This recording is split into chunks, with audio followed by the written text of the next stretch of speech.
उनको मारा गया, उनकी नृशंस हत्याएं की गई, क्या कहेंगे इस पे आप? सबसे पहले जय श्री राम, वंदे मातरम, भारत माता की जय। राम जी, घटना नहीं हुआ या कोई टेरर अटैक नहीं हुआ है, एक बार फिर से हिंदुओं का जेनोसाइड हुआ है। सबसे पहले मैं ये क्लियर कर दूं, हिंदुओं का जेनोसाइड हुआ है और ठीक वैसे ही हुआ है जैसे मोपला में हुआ था, जैसे मालाबार में हुआ था, जैसे महाराष्ट्र में हुआ था, जैसे दिल्ली में हुआ था, जैसे मुर्शिदाबाद में हुआ। लोगों का नाम पूछ पूछ करके, उनका धर्म पूछ पूछ करके उनको मारा गया, उनकी नृशंस हत्याएं की गई, क्या कहेंगे इस पे आप? सबसे पहले जय श्री राम, वंदे मातरम, भारत माता की जय। राम जी, घटना नहीं हुआ या कोई टेरर अटैक नहीं हुआ है, एक बार फिर से हिंदुओं का जेनोसाइड हुआ है। सबसे पहले मैं ये क्लियर कर दूं, हिंदुओं का जेनोसाइड हुआ है और ठीक वैसे ही हुआ है जैसे मोपला में हुआ था, जैसे मालाबार में हुआ था, जैसे महाराष्ट्र में हुआ था, जैसे दिल्ली में हुआ था, जैसे मुर्शिदाबाद में हुआ, मालदा में हुआ, पश्चिम बंगाल में हर इलेक्शन में होता है, और नागपुर में हुआ, मध्य प्रदेश में हुआ। उसी तरीके से ठीक 1989 टू 1991 में जैसे जम्मू कश्मीर में हुआ था, ठीक वैसे ही हिंदुओं का नरसंहार जेनोसाइड हुआ है। इसको नीपा पोती करने की जरूरत नहीं है कि टेरर अटैक हो गया, पाकिस्तान आकर के मार दिया। पाकिस्तान पर बिल फाड़ करके कोई फायदा अब नहीं है। भारत में रह रहे पाकिस्तानी मानसिकता और भारत में रह रहे पाकिस्तानी मुखबिर और भारत में रह रहे रजाकारी पॉलिटिकल पार्टी चलाने वाले के ग्रेवान को भी अब पकड़ने का वक्त आ चुका है। अब वक्त आ चुका है कि क्रिस्टल क्लियर और साफ सुथरा बात किया जाए। देखिए, मुझे ऐसा लगता है कि जनरल आसिम मुनीर का टू नेशन थ्योरी बताना और जेपीसी की मीटिंग से लेकर के तालकटोरा तक असदुद्दीन अवैसी का ये ऐलान करना कि भारत को जंगे करबला बनाएंगे, सिविल वॉर करेंगे, ये सारी चीजें आपस में मैच करती हैं। और जिस तरीके से 72 घंटे पहले जम्मू कश्मीर की वादियों में और जम्मू कश्मीर की धरती पर खड़े होकर के महबूबा मुफ्ती ने ऐलान किया कि आदरणीय प्रधानमंत्री जिस हिसाब से मुसलमानों को ठेस पहुंचा रहे हैं, कहीं ऐसा ना हो कि दोबारा वही हो जाए जो कभी कश्मीरी पंडितों के साथ हुआ था। और आई थिंक 72-73 घंटे के बाद हमें पहलगांव वाली घटना समझ में आ चुकी है। 3.5 पौने 4 साल जम्मू कश्मीर 370 हटने के बाद, अबॉलिश होने के बाद राष्ट्रपति शासन के बैरिकेड के अंडर था, तब तो एक आलू बम नहीं फूटा। और जैसे ही फारूक अब्दुल्ला, उमर अब्दुल्ला की मुट्ठी में जम्मू कश्मीर गया, उमर अब्दुल्ला ने जीतने का जो एक क्रेडिट मुसलमानों को दिया था, और जिन आतंकियों और खाड़ी और पहाड़ी मुसलमान और आतंकी मुसलमान के वोट के माध्यम से और समर्थन के माध्यम से एक बार फिर से उमर अब्दुल्ला अपनी सरकार बनाया था, तो ला इलाहा का रिश्ता उसने निभाया और आतंकियों को रोटी बोटी के साथ, पनाह के साथ उसने हिंदुओं को करके मारने की तैयारी। और यहाँ पर देखिए नाज़िर जी, जो घटनाक्रम हुआ है ये अपने आप में थोड़ा सा तड़पाने वाला इसलिए भी है कि जो नृशंस हत्याएं वहां पर की गई, वहां पर जो है खास तौर से हिंदुओं को जो है चुन चुन करके मारा गया। पहले कंफर्म किया कि तुम हिंदू हो कि मुसलमान हो। जब कोई व्यक्ति बोलता है कि मैं हिंदू हूं तो उसको वहां पर तड़ाक से गोली मार दी जाती है। जब कोई व्यक्ति बोलता है मुसलमान हूं तो बोलते हैं कि अपना जो है कपड़ा नीचे करो, हमको इस बात की तस्दीक करनी है कि तुम वाकई में मुसलमान हो कि नहीं। कलमा पढ़ने को बोला जाता है, व्यक्ति कलमा नहीं पढ़ पाता तो वहां पर गोली मार दी जाती है। आखिर ये आतंक का कौन सा चेहरा, ये किस तरह से जो है आतंक अपना जो है चेहरा यहाँ पर दिखा रहा है, इसके बारे में क्या बोलेंगे आप? नहीं, ये तो इस्लाम सिखा रहा है, ये तो इस्लाम सिखा रहा है ना। जिसने सुन्नते रसूल किया है और सुन्नह के हिसाब से खतना किया है, वो तो भाईचारा ला इलाहा वाले रिश्ते में आ जाता है। पर जो बुतों की बुत परस्ती करता है, जो भगवान राम को मानता है, जो अल्लाह को एक नहीं मान करके और उसके आका प्रॉफिट मोहम्मद को नहीं मान करके दूसरे देवी देवताओं को पूजता है, तो उसकी सजा तो मौत ही होती है। इसके अलावा क्या होती है? ये तो इस्लाम इस बात की वाज़ाह करता है कि काफिरों के खिलाफ जिहाद करो। इस्लाम इस बात की वाज़ाह करता है कि काफिरों को मारो काटो। इस्लाम इस बात की वाज़ाह करता है कि काफिर अगर तुम्हारी बात ना मान करके, वो इस्लाम कबूल ना करके अल्लाह को सिर्फ ना माने, तो फिर बाद में उनको काट कूट करके उनको खत्म कर दो। इसलिए खतना देखा गया। और देखिए पैटर्न, देखिए यही सेम पैटर्न मुर्शिदाबाद में, मालदा में, यही सेम पैटर्न बांग्लादेश के हिंदुओं के साथ और यही सेम पैटर्न 1989 से 1991 तक में भी लश्कर तैयबा, यासीन मलिक और हिजबुल मुजाहिदीन और जैश ए मोहम्मद ने किया था।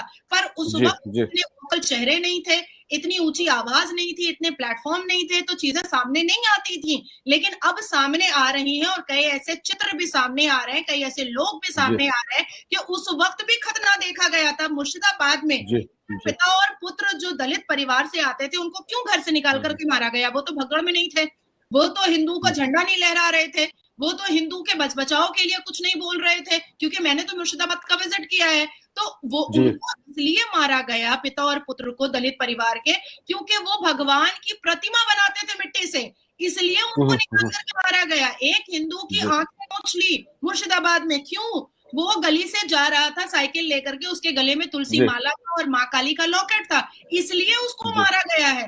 तो ये अब सवाल पैदा होता है कि क्या हिंदू होना पाप है? भारत में भी, पाकिस्तान में तो था ही, पाकिस्तान ने 23.7% से 1% कर ही दिया, लेकिन क्या अब भारत में भी होना पाप हो गया है? और जिस हिसाब से दृश्य हमारे सामने आ रहे हैं, नाला सुपारा से, डोंगरी से, राजस्थान से, जयपुर से, बंगाल से, कि जो कोई भी पाकिस्तानी, अच्छा, एक चीज और साफ है यहाँ पर, एक चीज और साफ है जा रही है कि जो घटना पहलगाम में हुई है, जो लोकल कश्मीरी लोग हैं वो साफ तौर से यही कह रहे हैं कि ये जो है यहाँ के लड़के नहीं हो सकते, कहीं बाहर से इन्फिल्ट्रेट करके आए होंगे, उन्होंने इस घटना को अंजाम दिया है। इस बात के पीछे तर्क कश्मीरियों का यह है कि पहलगाम में अगर टूरिस्ट बढ़ते हैं तो उनकी आमदनी बढ़ेगी, लेकिन जो घटना यहाँ पर, आतंकी घटना यहाँ पर घटी है, उससे जो है डेंट किसको मिला? एक आम कश्मीरी को, उसकी रोजी रोटी छीनी, उसकी रोजी रोटी पर संकट खड़ा हुआ। तो यहां पर जो नैरेटिव सेट करने की कोशिश पाकिस्तान की ओर से की जा रही है कि असंतुष्टि भारत सरकार को लेकर के है, जिसके खिलाफ कश्मीरी लड़के बंदूकें उठा रहे हैं। लेकिन पिछले कुछ सालों में हमने वो चीजें डिमोरलाइज होती हुई देखी और किस तरीके से आतंकवाद धीरे धीरे सिमटता गया घाटी में, वो भी देखा। लेकिन अचानक से इस तरीके से टारगेट करना, खासतौर से हिंदू लोगों को, उनकी तस्दीक करना, फिर उसके बाद शूट करना, ये क्या मैसेज देने की कोशिश की है? अगर पाकिस्तान का हाथ इसके पीछे है तो आखिर इस तरह से हमले करवाने के पीछे इसका क्या मोटिव होता है?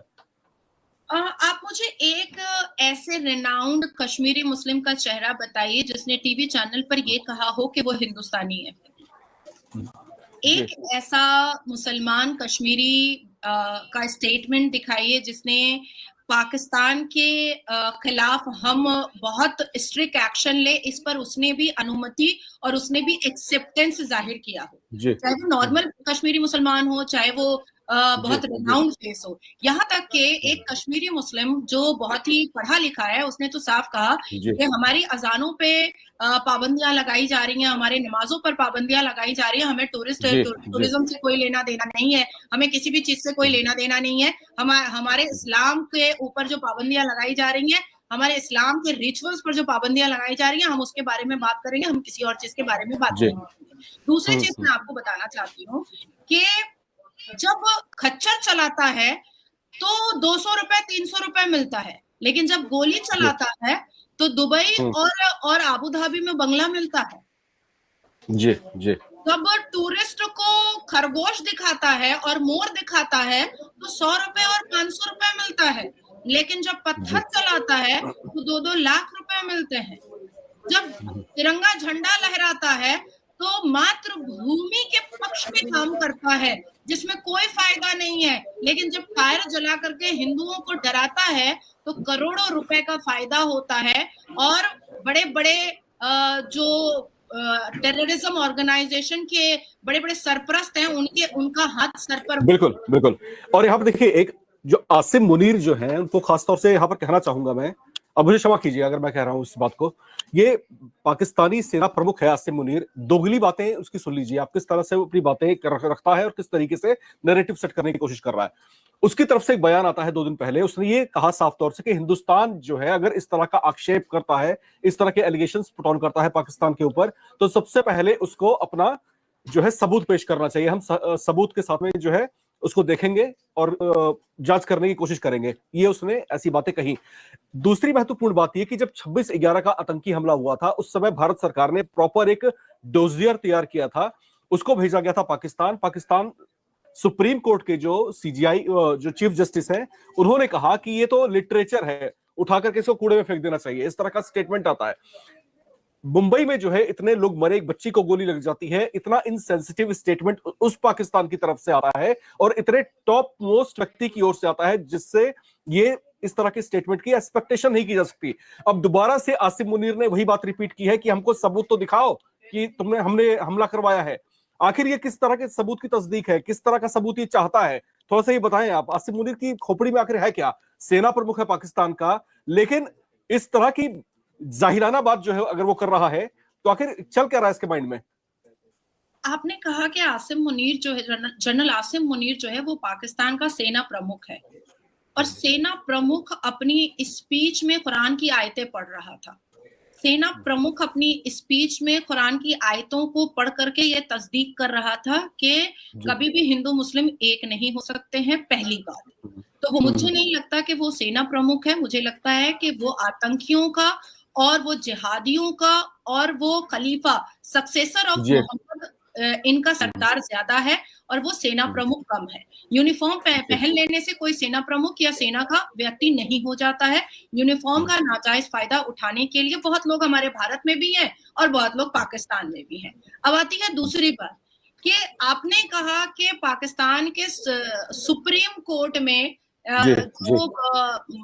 इतना बड़ा बॉम्ब ब्लास्ट हुआ, अजमल खसब ने इतना कुछ कर दिया और उसके बाद फिर उसके सबूत मांगे गए। तो मैं पूछना चाहती हूँ कि पाकिस्तान के सुप्रीम कोर्ट के भीतर क्या सच में वहां का संविधान चलता है क्या? मैं आपको 2022 की बात बताती हूँ, क्योंकि सबको पता है इस देश और दुनिया में कि मैं पाकिस्तानी चैनल्स पर बैठती हूँ। 2022 और 23 की मैं दो घटनाएं आपको बताती हूँ। एक घटना 2022 की कि सुप्रीम कोर्ट के एक जज ने शिया मुस्लिम को बेल दिया था, जिस पर उस जज का सर तन से जुदा कर दिया गया था। पहली घटना। सुन्नी समुदाय ने, पाकिस्तान के सुन्नी समुदाय ने ये कहा कि तुम्हारी औकात और तुम्हारी हिम्मत हुई कैसे कि तुम शिया को बेल दे सकते हो। पहली। दूसरी बात कि 2023 में होली खेलते वक्त जब एक डॉक्टर की हत्या हुई तो जज के टेबल से उस पेपर को ही उड़ा करके डस्टबिन में फेंक दिया गया कि यहाँ पर काफिरों का त्योहार या काफिर का रहना नहीं होता। इसलिए सुप्रीम कोर्ट या कोई भी न्यायपालिका पाकिस्तान में ऐसे केसेस को सुनने का कोई मतलब और मकसद ही पैदा नहीं होता है। अब आती है तीसरी बात कि जब बेनजीर भुट्टो जो कश्मीर लेना चाहती थी, जो बहुत कुछ करना चाहती थी, तो जब उसकी हत्या हुई तो क्या उसके हत्यारे को पकड़ा गया? बेनजीर भुट्टो के अब्बा जान भी कश्मीर लेना चाहते थे, तो क्या उनके अब्बा की जब हत्या इसी सेना प्रमुख के हाथों और इसी सेना पाकिस्तान की सेना के हाथों हुई, तो क्या वहां के सर्वोच्च न्यायपालिका पाकिस्तान के द ऑनरेबल सुप्रीम कोर्ट ने कुछ स्टेप लिया था? ये है क्रिस्टल क्लियर बात। जी। और जो देखिए असल में है क्या कि जब हम तथ्यात्मक बात करनी शुरू करते हैं, जब हम फैक्ट्स पर आते हैं, तो बहुत सारे लोग उठ खड़े होते हैं आलोचना करने के लिए। हमारे कुछ व्यूअर्स जो इसमें बैठे हुए हैं, वो भी कुछ लोग ऐसे हैं जो आपकी आलोचना कर रहे हैं इस बात पर। कुछ ऐसे भी हैं जो आपको बड़ा सपोर्ट कर रहे हैं। मुकेश कुमार हैं, उन्होंने बड़ा सपोर्ट किया आपकी इस बात पर। और जो दर्शक इस समय हमें देख रहे हैं, उनसे मैं खास अपील करना चाहूंगा कि आप भी इस बातचीत का हिस्सा बन सकते हैं। अपने कमेंट्स लिख करके कमेंट बॉक्स में जरूर डालिए, आपके कमेंट्स को हम इस बातचीत में जरूर शामिल करेंगे। देखिए, यहाँ पर अगर हम आसिम मुनीर की ही बात कर रहे हैं और आसिम मुनीर जिस तरीके से पल्ला झाड़ने की कोशिश कर रहा है कि पहलगाम के हमले में पाकिस्तान का हाथ बिल्कुल भी नहीं है, अगर है तो हिंदुस्तान इसका सबूत दिखाए। आखिर हिंदुओं से जो नफरत यहां पर दिखाई गई है पहलगाम में, आतंकियों ने पूछा है कि तुम हिंदू हो कि नहीं। जब बोला कि हिंदू है तो गोली मार दी, और फिर जब भी यकीन नहीं हुआ तो कपड़ा उतरवाया, पहले देखा कि खतना हुआ है कि नहीं, और फिर उसके बाद व्यक्ति जब झूठ बोलता पाया गया फिर उसको गोली मार दी। आखिर हिंदुओं से इतनी नफरत, और इस बात की तस्दीक तो इससे भी होती है ना नाजिया जी कि पाकिस्तान में कोई हिंदू सुप्रीम कोर्ट का चीफ जस्टिस नहीं बन सकता, कोई हिंदू जो है सेना का प्रमुख नहीं बन सकता। जो तमाम बड़े बड़े ओहदेदार हैं वहां पर उन ओहदों पर हिंदू नहीं पहुंच सकता, रोक है इस बात पर। ऐसे पाकिस्तान से क्या एक्सपेक्ट की जाए? ऐसा पाकिस्तान जब ये सफाई देने की कोशिश कर रहा है कि पहलगाम के हमले में उसका हाथ नहीं, तो यकीन कैसे करें? और रही बात सबूत देने की, तो सबूत दिया है हिंदुस्तान ने। पाकिस्तान अपनी जहालत हर बार, हर मौके पर, हर पॉइंट पर दिखाता है।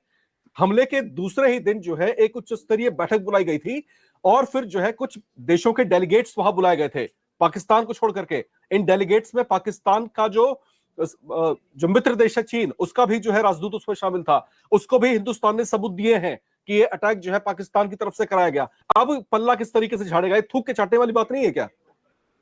देखिए, आसिम मुनीर की फटी पड़ी है, आई एम सॉरी टू से, मैं रॉ वर्ड यूज कर रही हूँ, और इसलिए आसिम मुनीर से लेकर के जितने भी बड़े बड़े पैसे वाले जो वहां के नेता मंत्री हैं और बड़े बड़े जो यूनिफॉर्म वाले सेना वाले लोग हैं, उन्होंने अपने अपने बाल बच्चों को, अपने अपने परिवार को विदेश यात्रा पे भेज दिया है, क्योंकि उनको समझ में आ चुका है कि मोदी ने एक ऐलान कर दिया है, मिट्टी में मिला दूंगा मतलब मिट्टी में दफन कर दूंगा। अब आती है दूसरी बात कि आसिम मुनीर आज कह रहा है, क्योंकि आज उसकी फटी हुई है इसलिए कह रहा है कि सबूत दो, लेकिन याद कीजिए कि जब अजमल कसब ने बॉम्बे के ताज पर जब हमला किया था, उसके बाद हाफिज सईद ने द डॉन न्यूज़पेपर को बैठ करके ये बात कहा था कि हमने अजमल कसब को भेजा है, बोलो क्या सबूत है तुम्हारे पास? तो एक्सेप्ट तो किया ही था ना, एक्सेप्ट तो हाफिज सईद ने खुद अपनी जुबान से किया था। और पाकिस्तान कितना बड़ा झुट्टा लुच्चा है, इसलिए क्या ये बात करे, मुझे तो हंसी आ जाती है इन पगलिस्तानियों पर। पूरी दुनिया को कहता रहा उसामा बिन लादेन हमारे पास नहीं है, उसामा बिन लादेन हमारे पास नहीं है। बिल्कुल बिल्कुल। अमेरिका ने कहां से निकाला? पूरी दुनिया को अभी कह रहा है कि जाकिर नायक उसके पास नहीं है, जाकिर नायक उसी के पास है। पूरी दुनिया को कह रहा है कि दाऊद इब्राहिम उसके पास नहीं है, पर हर साल हम एक खबर सुनते हैं कि दाऊद इब्राहिम की तबीयत खराब हो गई, दाऊद इब्राहिम हॉस्पिटलाइज हो गया। ये पूरी दुनिया को बोलता है कि हाफिज सईद को हमने जेल में रखा है, पर ऑपरेशन स्कॉर्पियो जो अजित डोवल जी के माध्यम से हुआ था, उनकी निगरानी में हुआ, कराची में हाफिज सईद देखा गया था बंगलों में। और ये बात तो जगजाहिर है कि आतंकवाद का जो एपिसेंटर है, पूरी दुनिया मानती है कि आतंक का जो एपिसेंटर है वो पाकिस्तान है। दुनिया का सबसे बड़ा आतंकवादी जो है ओसामा बिन लादेन वहीं पकड़ा जाता है। इसके अलावा जितनी भी बड़ी बड़ी तंजीमें हैं, जितने भी बड़े बड़े आतंकी संगठन हैं, सबके चीफ जो है पाकिस्तान में सर्वाइव नहीं करते हैं, तो बैकडोर सपोर्ट उनको पाकिस्तान से मिलता रहा है। दुनिया ने इस बात को कबूल किया। अब किस मुंह से जो है पाकिस्तान ये बातें कह रहा है, ये वही जाने, क्योंकि आंखों में धूल झोंकने की जो कला है वो पाकिस्तान से बेहतर किसी के पास नहीं हो सकती। दूसरी रही बात कि हिंदुस्तान ने अब रिटेलिएट करना शुरू कर दिया है, क्योंकि जिन 26 मासूमों की यहां पर जान ली गई है पहलगाम में, पहलगाम की जमीन को लाल कर दिया गया गोलियों से छल्ली करके, वो आंखों से आंसू निकल रहे हैं लोगों के, लोग जो है रो रहे हैं।